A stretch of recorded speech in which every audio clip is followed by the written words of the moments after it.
वंगु बिहिबा प्रधानमन्त्री केपी शर्मा ओली थगु गुट लिक्कसया प्रेस संगठनिया राष्ट्रिय भेला थम मिसामेसियगु किडनी तयागुली थगु न्यपु बालक ज्या मयागु वो न्यपु कोइहगु धैगु मखुगु बोखय खलहुना दिला मु पहाय कथा बनादिगु राष्ट्रिय भेला नेकपा प्रचण्ड नेपाल पुचया नेता भीम रावले त ताकेना थोख तयादिगु ख वेकल रावले ना नेथना मदिसै मिसातेगु हेस्यागु ज्या यागु धयादिला रावलिया खन्यथना प्रधानमन्त्री पत्रकार तेगुन बुद्धि अख मजुमा धयादिगु थोया न्ह्यन प्रधानमन्त्री ओली मखुगु बुखै त कया लिदा सदेका वंगु पुस 19 गते भाषण बियादिगु ख प्रधानमन्त्री ओली संसदे नापाथे हे सांसदेगु न्यायमिगु जाय त सोगु दोपन बियादिगु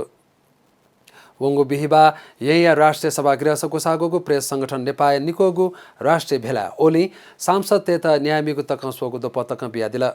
वेकल लेफ्टर तेत स्वाका नेपाल कम्युनिस्ट पार्टी त क्वातुके त सोगु देगीगु नीति जुइमा धैगु पार्टी मगस खंगुगु तर पार्टी दुनिया समर्थन मदुग्न धयादिला।